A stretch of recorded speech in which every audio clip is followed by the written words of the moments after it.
Hello बच्चा लोग, welcome to BYP bio. नहीं पढ़ेगा। I am Priyanshi, the IITian who loves biology and also teaches it. So हम लोग आज पढ़ रहे हैं डाइवर्सिटी इन लिविंग ऑर्गेनिज्म, है ना। और हम लोग ने पिछले लेक्चर पे देख लिया था कि भाई क्यों कर रहे हैं हम लोग ये चैप्टर। हमारे सिलेबस में आया तो कैसे आया, इसकी शुरुआत कैसे हुई, क्यों हुई, और कौन से साइंटिस्ट है जिसका क्लासिफिकेशन हम लोग पढ़ रहे हैं। हम लोग पढ़ रहे हैं RH बेटेकर का 5 किंगडम क्लासिफिकेशन, है ना। तो इनका ही क्यों लिया हमने, हम कितने सारे लोग थे जिन्होंने अटेम्प्ट किया था क्लासिफिकेशन, हम लोग उसका क्यों नहीं पढ़ रहे हैं, है ना। तो खूब सारी बातें हो गई थी और हम लोग फाइनली आ गए थे हायरार्की में, है ना। तो चलो शुरुआत कर देते हैं हम लोग फटाक से।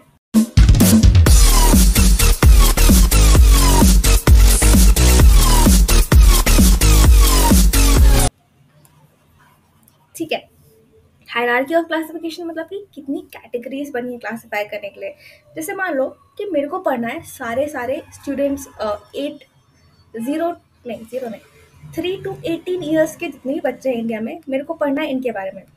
ठीक है, इनके बारे में पढ़ना है कि ये लोग कौन से स्कूल में पढ़ रहे हैं। ठीक है, तो मैं सबसे पहले तो 2 कैटेगरी बनाऊंगी। एक ये है कि बच्चे जो स्कूल जा रहे हैं, ठीक है, स्कूल में इन लोग जा रहे हैं। और एक दूसरा कैटेगरी होगा जो लोग स्कूल में जाते ही नहीं है, है ना, ये लोग नहीं जाते हैं।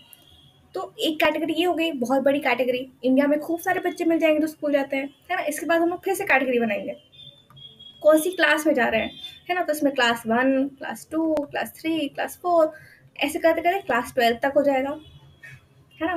फिर क्लास 12 में भी कौन से सिटी के हैं, है ना। ऐसे ऐसे करके अपन खूब सारे कैटेगरीज बना सकते हैं कि नहीं। क्लास 12 के बाद कौन सा मीडियम है ना, हिंदी मीडियम है, इंग्लिश मीडियम है, कोई स्टेट बोर्ड भी हो सकते हैं। तो हम लोग खूब सारा कौन सा बोर्ड है, खूब सारे कैटेगरीज बना सकते हैं ना। बिल्कुल वैसे ही एनिमल्स के साथ किया गया है। ठीक है, सबसे पहले ना उन्होंने क्या किया, उन्होंने एक बहुत बड़ा सा कैटेगरी बनाया। जैसे हम लोग बनाया था कि स्कूल जा रहे हैं, तो उसमें खूब सारे लोग आ गए थे। बिल्कुल वैसे ही इन्होंने एक खूब बड़ा सा कैटेगरी बनाया जिसको इन्हें नाम दिया किंगडम। ठीक है, किंगडम साम्राज्य। ठीक है, किंगडम। किंगडम में ना खूब सारे लोग आ जाते हैं। जैसे कि एक किंगडम है जिसका नाम है किंगडम एनिमेलिया। किंगडम एनिमेलिया, ठीक है, इसमें ना सारे के सारे जानवर आ जाते हैं। इसमें आ जाते हैं मैं भी, तुम भी, मच्छर भी, मक्खी भी, मछली भी, कुत्ता भी, बिल्ली भी, सारे के सारे एनिमल्स आ जाते हैं। ठीक है, तो अब मेरे को तो पता है कि तुम में और मच्छर में बहुत सिमिलैरिटीज तो है नहीं, हम लोग बहुत ज़्यादा अलग हैं, है ना। तो हम लोग क्या करते हैं, उसके बाद फिर से अंदर और छोटे छोटे कैटेगरीज बनाते हैं। ठीक है, जैसे कि तुम लोग 9 क्लास में हो तो तुम लोगों में और बाकी के 9 क्लास वालों में ज़्यादा सिमिलैरिटी होगी कंपेयर टू फर्स्ट क्लास के बच्चों में, सेकंड क्लास के बच्चों में, है ना। तो बिल्कुल वैसे ही हम लोग क्या कर रहे हैं, हम लोग ना इनकी सिमिलैरिटी के बेसिस पे इन लोग को और छोटा छोटा करते जा रहे हैं। ठीक है, तो किंगडम एनिमेलिया, उसके बाद हम लोग बनाते हैं फाइलम। ठीक है, फाइलम में किंगडम से कम लोग आएंगे जो ज़्यादा एक दूसरे के जैसे हैं। ठीक है, से करते करते करते करते करते करते फाइनली स्पीशीज में आ जाते हैं हम लोग। ठीक है, ठीक है, मतलब कि जैसे कि स्टार्टिंग में किंगडम में आ गए थे खूब सारे जानवर, है ना, सारे के सारे जानवर। तो स्पीशीज में पता है कौन बचेगा, स्पीशीज में बचेंगे सिर्फ ह्यूमंस। ठीक है, स्पीशीज, स्पीशीज पता है क्या होता है। स्पीशीज होता है एक ग्रुप ऑफ ऑर्गेनिज्म जो इंटरब्रीड कर सकता है और अपने जैसे बच्चे बना सकता है ना। तो ह्यूमंस तो ऑफकोर्स ह्यूमंस के साथ ही रिप्रोड्यूस कर सकते हैं, है ना। तो सिर्फ वही लोग जो एक दूसरे के साथ रिप्रोड्यूस करते हैं, सिर्फ वो बचते हैं लास्ट में आके। ऐसा देखो, बेयर के साथ बेयर का भाई भी बच गया, ये ग्रिजली बेयर जो ब्राउन कलर का है, इसके साथ एक ब्लैक बेयर भी बच गया है ना। कहाँ पे बच गया है, जीनस में, जीनस वाली कैटेगरी में। Let me pick up green colour, है ना। ये देखो, यहाँ पे इन लोग दोनों भी थोड़े तो सिमिलर है ना। ये तो ऑब्वियसली ग्रिजली बेयर बाकी ग्रिजली बेयर से सबसे ज्यादा सिमिलर होगा। ब्लैक बेयर से भी ये थोड़ा सिमिलर है। ऊपर देखो पांडा भी आ गया इसके साथ, है ना। तो पांडा के साथ कम सिमिलैरिटी है इन लोग की। उसके पहले तो देखो कुत्ता भी आ गया भाई इन लोग के साथ। तो कुत्ता तो ऑब्वियसली बियर से बहुत कम सिमिलर है। यहाँ पे पिग भी है इसके साथ, कुत्ता भी है। ये देखो, कम कम जैसे हम लोग ऊपर जाएंगे तो सिमिलैरिटी कम होती जाएगी, नीचे आएंगे तो सिमिलैरिटी बढ़ती जाएगी, है ना। किंगडम से स्पीशीज तक आएंगे तो सिमिलैरिटी बढ़ती जाएगी और नंबर ऑफ ऑर्गेनिजम्स कम होता जाएगा, समझे। ठीक है, तो ऐसा चलता है। अब हम लोग कैसे याद रखेंगे भाई, कभी कभी पूछ लेते हैं कि किसके बाद क्या आता है। तो हम लोग कैसे याद रखेंगे, हम लोग ऐसे याद रख सकते हैं, ये जो एक एक्रोनिम होता है, देखो ये क्या है, किंगडम में रहेंगे हम लोग तो number of organisms are more, पर सिमिलैरिटी कम है।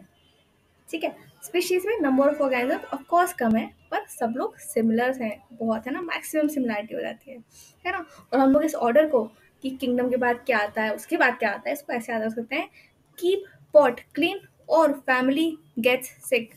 के से किंगडम, के से कीप, पी से पॉट, पी से फाइलम, सी से क्लास, ओ, एफ, जी, एस। तो इसके कीप पॉट्स क्लीन और फैमिली गेट्स सिक।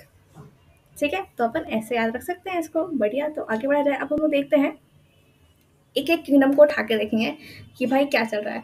हम लोग ने ये चार्ट तो पहले पढ़ लिया था, है ना, ये वाला चार्ट हम लोग ने पढ़ लिया था कि कितने कैटेगरी बना रहे हैं, है ना। हम देख रहा था सबसे पहला किंगडम जो था वो था किंगडम मोनेरा, है ना। दूसरा था प्रोटिस्टा, है ना। फिर उसके बाद फंजाई आएगा और एनिमेलिया और प्लांटे आएंगे। ठीक है, तो ये भाई ये इंपॉर्टेंट है। ठीक है, ये चार्ट अपना इंपॉर्टेंट है, इसको अच्छे से करके जाना एग्जाम के लिए। हम्म, ठीक है, अब हम लोग सबसे पुराने और सबसे औसम किंगडम के पास चलेंगे, जो है किंगडम मोनेरा। भाई अपन ने देखा था कि इन लोग होते हैं, मोनेरा का सिग्नेचर ट्रेडमार्क क्या है, वो ये है कि ये सब के सब होते हैं प्रोकैरियोट्स। सारे के सारे गरीब सेल्स हैं, पुरानी सेल्स हैं। ठीक है, सब के सब। पर जस्ट बिकॉज ये लोग पुरानी है और ये लोग गरीब हैं, इसके लिए इनको अंडर एस्टिमेट बिल्कुल नहीं करना है अपन को, क्योंकि तुम लोगों को पता है ये अर्थ में रहने वाले सबसे सक्सेसफुल ऑर्गेनिजम्स हैं। सक्सेसफुल बोले तो उन्होंने पूरे अर्थ पे कब्जा कर लिया है। कोई जगह है ही नहीं जहाँ पे बैक्टीरिया नहीं मिलेगी हमको। हम लोग को बैक्टीरिया मिल जाती है हमारी स्किन में। हम लोग को बैक्टीरिया मिल जाती है अभी के तुम लोग जैसे, तुम लोग को लगा है तुम लोग अपनी स्किन को छू रहे हो जब ऐसा करते हो, और हम ना सब में खूब सारे बैक्टीरिया को सहला रहे होते हैं। ठीक है, पानी में बैक्टीरिया है, बहुत गरम गरम थर्मल वेंट है, मतलब जहाँ से पानी निकलता है ना, गरम गरम पानी, वहाँ पे भी होते हैं लोग।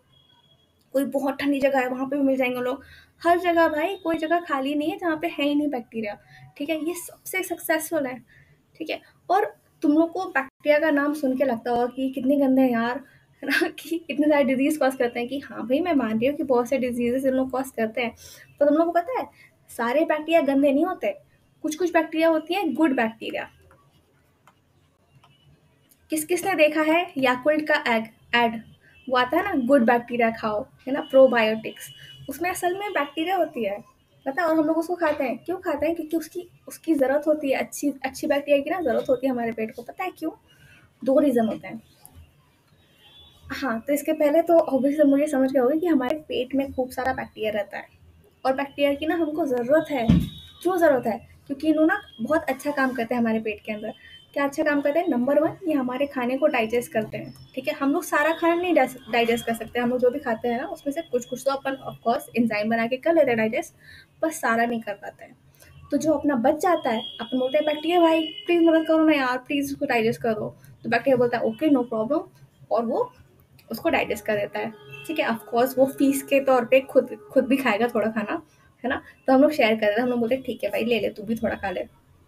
ठीक है, तो नंबर 1 वो हमारी डाइजेशन में बहुत मदद करता है। ठीक है, नंबर 2, वो ना क्या करता है, वो प्रिवेंट करता है बाकी बदमाश माइक्रोब्स को वहाँ पे रहने के लिए। ठीक है, प्रिवेंट करता है हार्मफुल माइक्रोब्स की एंट्री को।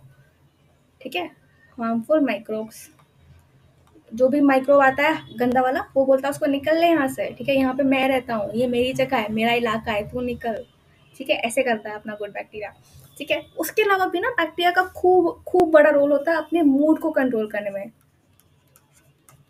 बैक्टीरिया ना एक हार्मोन के प्रोडक्शन में बहुत मदद करता है, अपनी एक हार्मोन जिसका नाम है serotonin. 90% of the hormone serotonin इनके इन्फ्लुएंस में प्रोड्यूस होता है। ठीक है, सेरोटोनिन को अपन बोलते हैं हैप्पी हार्मोन।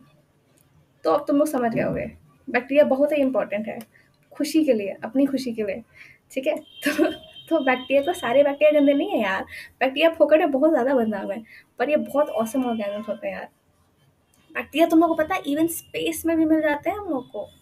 स्पेस में भी, जी हाँ, मजाक नहीं कर रही हूँ मैं, हम लोग वहाँ पे भी रहते हैं। और तुम लोग को एक बात और पता है, हम लोग की बॉडी में जितनी सेल्स है ना, मतलब हमारी बॉडी में 30 ट्रिलियन सेल्स, ऑलमोस्ट इतनी ही या इवन इससे भी ज़्यादा हमारी बॉडी में रहती हैं माइक्रोबियल सेल्स, मतलब बैक्टीरियल सेल्स। हाँ, मैं मजाक नहीं कर रही हूँ, किसी किसी में 30 ट्रिलियन से भी ज़्यादा बैक्टीरियल सेल रहती हैं। पर ठीक है यार, अपन ने देखा भी कि वो अच्छा काम कर रही है तो हम लोग चला लेते हैं काम, है ना। हमारी स्किन में भी रहती है खूब सारी, और पता है वो क्या करती है, वो यहाँ पे भी ना यही करती हैं। कोई भी गंदा फंगस आ गया, और वो इन्फेक्ट करना चाहता है, वो तुम्हारी स्किन में बहुत गंदा सा खुजली वाला डिजीज़ कॉज़ करना चाहता है। तो मेजॉरिटी ऑफ द टाइम्स क्या होता है कि वो बैक्टीरिया बोलता है उसको, "ए निकल ले, ये भाई का एरिया है, यहाँ पे मैं रहता है।" ठीक है? ऐसे करके ना वो फंगस को निकाल देता है। ठीक है? तो बहुत इंपॉर्टेंट है अपना बैक्टीरिया, ठीक है? इम्यूनिटी के लिए, है ना? भगा रहा है वो लोगों को। प्लस ना ये ब्रेन को भी स्टिमुलेट करता है इन जो भी हार्मफुल लोग हैं उसके अगेंस्ट एक्शन लेने के लिए। हम लोग को बहुत डिटेल में तो पढ़ा नहीं है उसका, है ना? तो हम लोग बस इतना जान लेते हैं कि भाई बैक्टीरिया थोड़ी ज़्यादा बदनाम है। माना कि कुछ बैक्टीरिया गंदी होती हैं, पर सारी नहीं है, ठीक है? स्टीरियोटाइप करके रखा है हम लोगों ने बैक्टीरिया को, है ना? चलो, अब अच्छा और ओके, डायग्राम तो मैंने देखा ही नहीं। ये देखो बैक्टीरिया ना अलग-अलग शेप की होती हैं, अलग-अलग दिखती हैं। कुछ-कुछ बैक्टीरिया होती हैं जो कि लड्डू टाइप दिखती हैं। जैसे कि ये डायग्राम में बना है गोल-गोल। हो जाए यार, आगे आ जा। ये गोल-गोल बैक्टीरिया, हाँ देखो ये गोल-गोल बैक्टीरिया है। इसको हम लोग बोलते हैं कॉकस। कुछ-कुछ होती हैं रॉड शेप की, कुछ-कुछ होती हैं स्पाइरल शेप की, अलग-अलग शेप की होती हैं ये। और माइक्रोस्कोप के अंदर ऐसी थी, ऑब्वियसली ये बहुत छोटी होती है, हम लोग को माइक्रोस्कोप चाहिए होता है इनको देखने के लिए, है ना? तो ये देख लो भाई, ये क्लिप में देखते हैं हम लोग कि माइक्रोस्कोप के अंदर कैसी दिखती हैं बैक्टीरिया। ओके, हम लोग को बहुत छोटी-छोटी दिखती है और ऐसा लगता है जैसे इल्लियाँ हैं चल रही हैं तो। देखो तो ज़रा, ये देखो इल्लियों टाइप चल रही हैं, है ना? ऐसे-ऐसे हिल रही हैं, यही होती है अपनी बैक्टीरिया। और अपनी अपनी जो सेल्स है ना, इससे बहुत छोटा होता है बैक्टीरिया का साइज़, इसीलिए हमारी बॉडी में इतनी सारी बैक्टीरिया रह पाती है ना? ये देखो ये कॉकस शेप की हैं, गोल-गोल, गोल-गोल, है ना? कितनी क्यूट लग रही हैं, सो क्यूट। ये अब रॉड शेप वाली बैक्टीरिया आ गई, है कि नहीं? ये अब सब लोग साथ में रह रहे हैं, रॉड वाली भी और गोले-गोले शेप की भी है ना? ठीक है भाई, ओके, ओके। ये देखो कितनी सारी हैं। अब ये देखो, हाँ, तुम लोग को पता है बैक्टीरिया खूब जल्दी-जल्दी बच्चे बनाती है। देखो हम लोग देखें कि शुरुआत में सिर्फ 2 बैक्टीरिया है ना, देखो कितनी फटाफट इन लोग रिप्रोड्यूस करके इतना बड़ा-सा गुच्छा बना लेंगे, है ना? और बैक्टीरिया का मोड ऑफ रिप्रोडक्शन को हम लोग बोलते हैं फिजन, ठीक है? हम लोग ये पढ़ेंगे 10th क्लास में। अपन को एक चैप्टर है हाउ डू ऑर्गेनिजम्स रिप्रोड्यूस, उसमें आएगा ये, ठीक है? तो ये देखो कितना फटाफट, तो मतलब एक बैक्टीरिया घुस गया हमारी बॉडी में, तो वो जल्दी से जाके ना अपनी सेना बना लेता है क्योंकि उसको लड़ना होता है व्हाइट ब्लड सेल से। तो ये लोग खूब जल्दी-जल्दी रिप्रोड्यूस करती हैं, ठीक है? देखो, जल्दी ही पूरा स्क्रीन भर जाएगा लग रहा है। हाँ भाई देखो भर गया। है ना? तो खूब जल्दी-जल्दी इन लोग बच्चे बनाते हैं। ओके, ठीक है? ये देखो कुछ-कुछ स्पाइरल बैक्टीरिया कितनी सुंदर लग रही हैं, वाह! एकदम इल्ली टाइप चल रही है ना, स्पाइरल शेप की बैक्टीरिया है इन लोग को हम लोग बोलते हैं स्पाइरलम, ठीक है? चलो बढ़िया, खूब देख लिया बैक्टीरिया को, खूब तारीफ भी कर दी इनकी। अब आगे बढ़ते हैं, इनके फीचर्स देखते हैं कि इनके क्या-क्या फीचर्स होते हैं। तो नंबर 1 तो हम लोग को पता है कि सारी की सारी बैक्टीरियाज़ होती हैं प्रोकैरियोटिक, है ना? गरीब सेल्स हैं जिनकी न्यूक्लियस, जिनके डीएनए ने कपड़े नहीं पहने हैं, है ना? तो यूकेरियोट है क्या? नहीं भाई, बिल्कुल नहीं यूकेरियोट, ये सारी की सारी हैं प्रोकैरियोट्स। क्या यूनिसेलुलर है? क्या एक ही सेल की बनी है या मल्टी सेलुलर है? तो बैक्टीरिया ना हमेशा गरीब भी है और एक ही सेल की होती है, ठीक है? गरीब गरीब है तो वो एक कमरे में अपना अपना काम चला लेती है, ठीक है? पूरी ज़िंदगी एक कमरे में चल जाती है इसकी। यूनिसेलुलर। न्यूट्रिशन क्या है? यार हमने अभी बात की कि बैक्टीरिया तो हर जगह मिल रहा है, बहुत गर्म जगह में भी, बहुत ठंडी जगह में भी, हमारी बॉडी के अंदर भी, बाहर भी, है ना? इस बॉटल के ऊपर भी, हर जगह पे। तो ज़ाहिर-सी बात है उसको इतनी अलग-अलग जगह में रहना है तो उसको अलग-अलग तरीके से अपना खाना बनाना पड़ेगा, है ना? और तुम लोग को एक बात पता है, बैक्टीरिया ना प्रोकैरियोट्स ऐसी सेल्स हैं जो अर्थ में सबसे पहले आई थी, ठीक है? अभी जो भी जिंदा जिंदा लोग हैं ना, जिंदा ऑर्गेनिजम्स हैं, उनमें प्रोकैरियोट्स सबसे पुराने हैं, ठीक है? तो उस टाइम पे तो खाने का ज़्यादा कुछ जुगाड़ होता नहीं था, तो इन लोग ने ना अलग-अलग तरीके निकाले अपने खाने के लिए, ठीक है? ये लोग बेचारे ऐसे ही अर्थ पे आ गए थे और इनको अपना खाने का कुछ-कुछ जुगाड़ करना था। तो इन्होंने हर तरीके अपनाए। कुछ-कुछ लोग थे जो ऑटोट्रॉफी बन गए, अपना खाना खुद बनाने लगे, और कुछ-कुछ लोग थे जो इनको खा के अपना पालन-पोषण करने लगे, ठीक है? तो वो लोग हेटेरोट्रॉफ्स बन गए, ठीक है? तो अपन बोलेंगे कि खाने-पीने के मामले में ना ये किंगडम खूब ज़्यादा डाइवर्स है। हर प्रकार के लोग मिल जाएँगे तुमको, ठीक है? कुछ-कुछ लोग डेड ऑर्गेनिज़म्स को भी खाते हैं, उनको हम लोग डिकम्पोज़र्स बोलेंगे। बट इतना याद रखो कि कुछ-कुछ ऑटोट्रॉपिक हैं और कुछ-कुछ हेटेरोट्रॉपिक हैं, ठीक है? सेल वॉल, क्या सेल वॉल है इनके पास? तो अपन लोग बोलेंगे ऑलमोस्ट सब लोग के पास होती है, ठीक है? Most most of the prokaryotes उनके पास होती है सेल वॉल, ठीक है? पर इनकी सेल वॉल जो है ना वो प्लांट की सेल वॉल से अलग होती है। कैसे अलग होती है? क्योंकि ये दूसरे सब्सटेंस से बनी होती है। किससे बनी होती है? पेप्टिडोग्लाइकन से, ठीक है? ओके। और हम लोग इसका एग्जाम्पल लिख देते हैं, ऑब्वियसली हमारी बैक्टीरिया, है ना। बैक्टीरिया के साथ ना एक एक ऑर्गेनिज्म आता है ब्लू ग्रीन एल्गे। पता है इसके साथ क्या केस था, ये ना हरा हरा होता है, ठीक है। और ये ऐसे ऐसे एक एक के बाद एक के बाद एक ऐसे लाइन बना के उगता है, ठीक है, तो रेशेदार दिखता है ये। तो जब साइंटिस्ट लोग ने इनको सबसे पहले देखा ना, तो उनको लगा कि यार ये तो शायद प्लांट होगा, तभी तो ग्रीन कलर का है, ऐसा लंबा लंबा सा, है ना। फिर तो इसलिए उन लोगों ने ना उसका नाम रख दिया एल्गे, ठीक है। एल्गे, एल्गे अपन लोग प्लांट्स को बोलते हैं, सबसे छोटे छोटे प्लांट्स को बोलते हैं, ठीक है। पर कौन सी वाली, ब्लू ग्रीन, क्योंकि ये ब्लू और ग्रीन कलर की दिख रही थी। और ये पता है अपना खाना खुद भी बना लेता है बैक्टीरिया, ठीक है। पर उन्हें ना क्या किया, उन्होंने फिर सोचा बाद में इसके एक सेल को लेके माइक्रोस्कोप के अंदर देखता हूँ मैं, चलो देखते हैं कैसे दिखता है।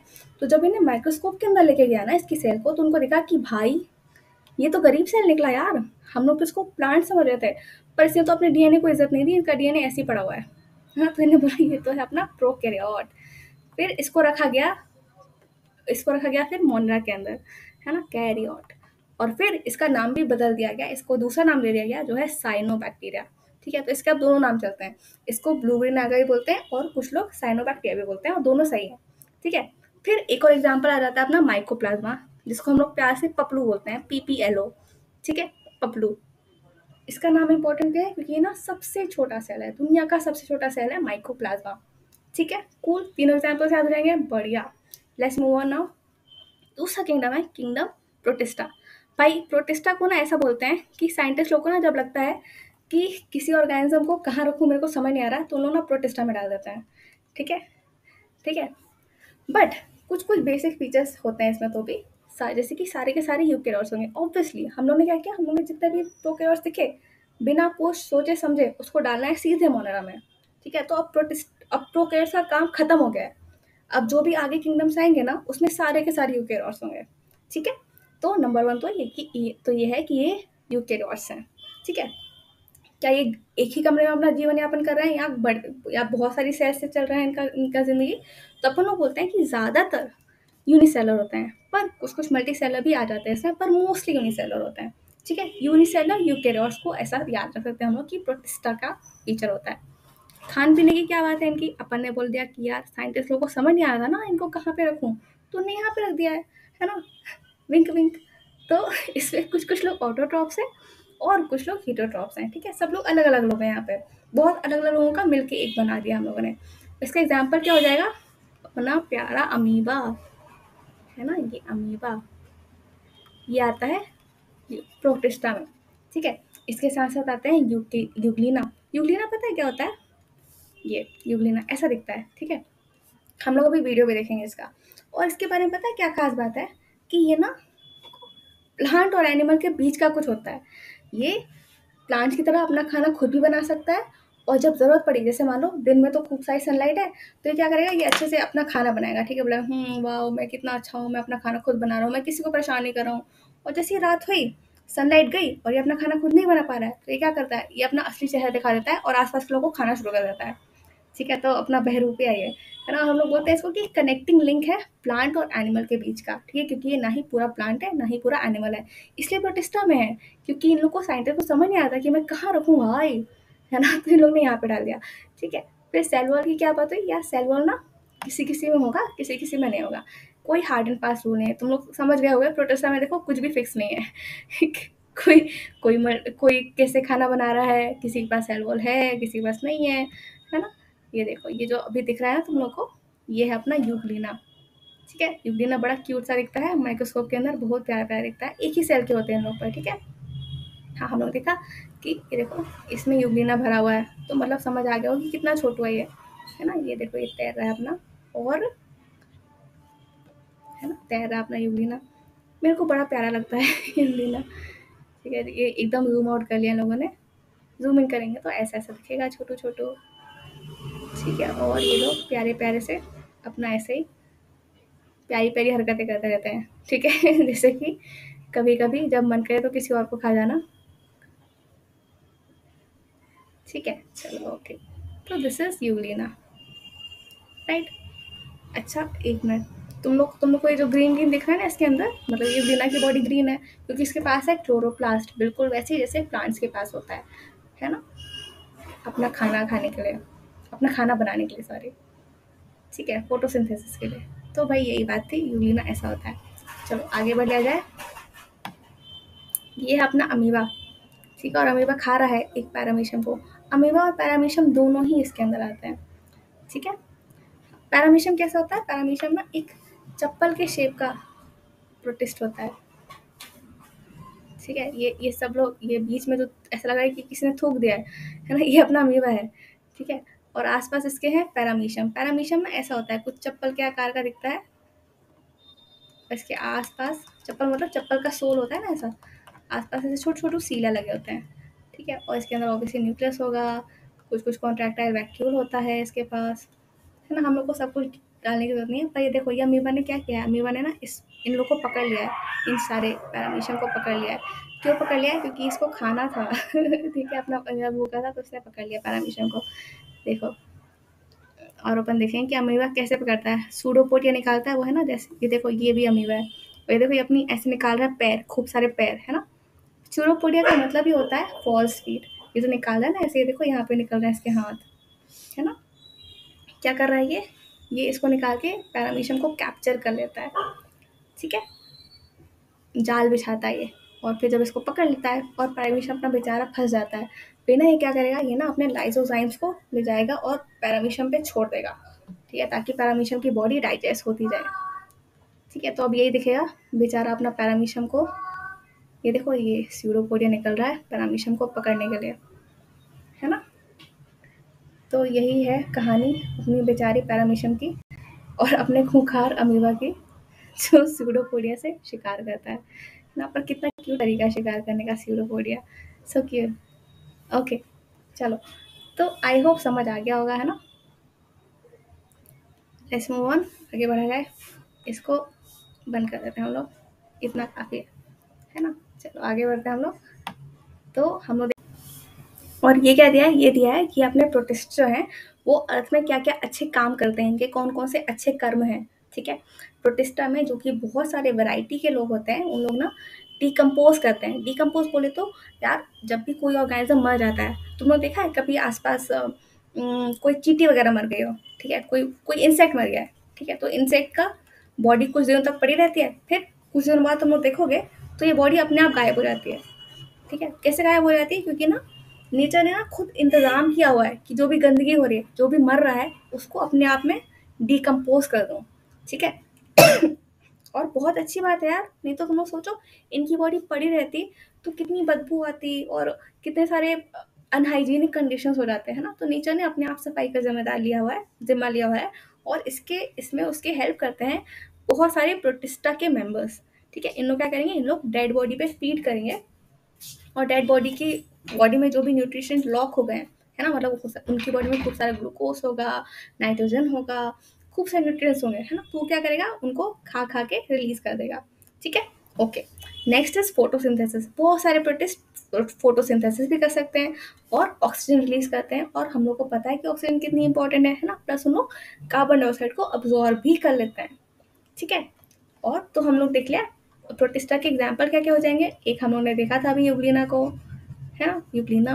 और हमने देखा था पैरामीशियम को, जो कि बेचारा फंस गया था किसके जाल में, अमीबा के जाल में। तो अमीबा भी एक एग्जाम्पल। इसके अलावा एक और इम्पॉर्टेंट एग्जाम्पल है जो है प्लाज्मोडियम, ठीक है। ये प्लाज्मोडियम क्या है, ये वो बदमाश है जो कॉज करता है मलेरिया। तुम लोग को लग रहा होगा कि भाई मलेरिया तो मच्छर कॉज करता है, नहीं भाई, तुम लोग को पता है मच्छर भी बेचारा फंसा हुआ होता है। जो मच्छर अपने अपने तक लेके आता है ना प्लाज्मोडियम, उसकी बॉडी में भी प्लाज्मोडियम ने कब्जा करके रखा होता है, ठीक है। वो भी एक बेचारा अपने तरह होता है, ठीक है। तो वो जैसे तुम लोग कहीं जाना होता है तो तुम लोग क्या कहते हो, ऑटो बुलाते हो, है ना, ऐसे उबर वगैरह बुक करते हो। तो बिल्कुल वैसे ही प्लाज्मोडियम भी यही करता है, ठीक है। वो मच्छर को बुलाता है कि मेरे को राइड दे दे प्लीज़, मेरे को इस इंसान की बॉडी में जाना है, ठीक है। तो मच्छर एक वेक्टर है मलेरिया का, पर मच्छर कॉजल ऑर्गेनिज्म नहीं है, प्लाज्मोडियम है। ये बहुत ही बदमाश सा प्रोटिस्ट जो कि कॉज करता है हम लोग को मलेरिया, ठीक है। वीडियो को लाइक करो और सब्सक्राइब भी करो। बाय दोस्तों, बाय दोस्तों, कल मिलेंगे। करेंगे।